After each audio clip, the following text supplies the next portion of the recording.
संघर्ष कर रहे हैं लगातार, क्या लग रहा है कि जनता के बीच में आवाज उठ रही है या सरकार को भी कुछ सुनाई दे रहा है? भाई ये संघर्ष कुछ नहीं है, 2-5 दिन गर्मी में चलना संघर्ष को मायने नहीं रखता।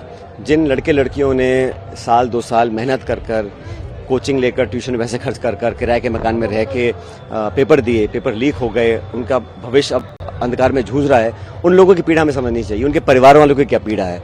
तो मैं चाहता हूँ ये पूरा जो ढांचा है इसमें परिवर्तन करने की ज़रूरत है, और जब तक हम इसमें मूल चूक चेंजेस लेकर नहीं आएंगे तो लोगों का विश्वास कायम नहीं रहेगा सिस्टम के अंदर। और ये करप्शन इसका मेन रीज़न है।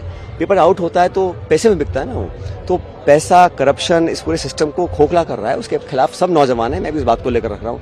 और भाजपा के कार्यकाल में हम लोगों ने जो एलिगेशन लगाए थे वसुंधरा जी की सरकार में, उस पर कार्रवाई हम कर नहीं पाए प्रभावी तरीके से। उस बात को मैंने बार बार उठाया है और जनसंघर्ष यात्रा भी उसी को लेकर है।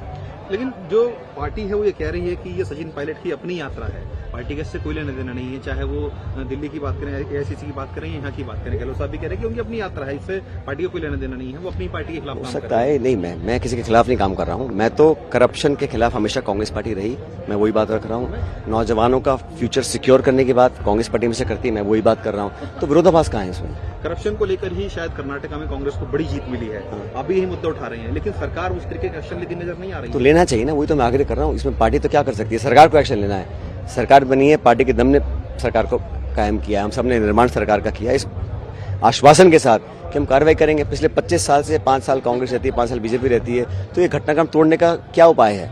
अगर हम वही करते हैं, हम जब सरकार कांग्रेस की बनती है, अच्छे बजट देते हैं, अच्छी योजना लेकर आते हैं, लेकिन वोट नहीं मिलते, हम 200 में से 20 पे आ जाते हैं, 50 पे आ जाते हैं, तो पब्लिक का विश्वास जीतने के लिए कुछ ना कुछ हमें वो करना पड़ेगा जो हम कहते हैं।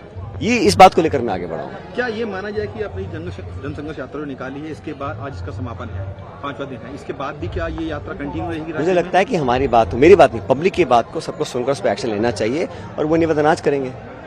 कल रंधावा साहब ने बात बोली थी कि कर्नाटक में हम लोग एकजुट थे, इसीलिए हम वहाँ जीते हैं, लेकिन राजस्थान की अगर बात करें तो शायद एकजुटता वो नजर नहीं आ रही है। इसका इफेक्ट चुनाव पर पड़ सकता है, लेकिन हम कोशिश करेंगे एकजुट हो जाएं। मैंने कभी किसी की बुराई करी नहीं, मैंने कभी लांछन लगाया नहीं, किसी पे आरोप लगाया नहीं, किसी से मेरी अनबन व्यक्तिगत ना थी, ना है, ना होगी।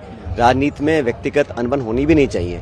मैं तो सिर्फ वही कह रहा हूँ जो मैंने एज कांग्रेस प्रेसिडेंट वादे किए थे, और मेरे साथ सबने इन बातों को रखा था। हर कांग्रेस नेता ने इस बात को रखा, इंक्लूडिंग अशोक गहलोत जी ने, कि करप्शन के खिलाफ जांच करेंगे, और हम नहीं कर पाए। मैं सिर्फ, मेरा इतना सा ही कहना है, और हमें एक्शन, अभी भी समय है, 6 महीने का समय है, हमें एक्शन लेना चाहिए। तो जी आखिरी सवाल है मेरा एक, क्या आप इस मांग को लेकर, जो करप्शन की मांग है, आलाकमान से ही बात करेंगे कि सरकार को एक्शन उठाने चाहिए, क्योंकि सरकार सुन नहीं रही है? ये काम पार्टी कैसे कर सकती है, काम सरकार को करना है ना, तो सरकार से आग्रह कर रहे हैं हम लोग। भाजपा के कार्यकाल में हम लोगों ने जो एलिगेशन लगाए थे वसुंधरा जी की सरकार में, उस पर कार्रवाई हम कर नहीं पाए प्रभावी तरीके से। उस बात को मैंने बार बार उठाया है और जनसंघर्ष यात्रा भी उसी को लेकर है।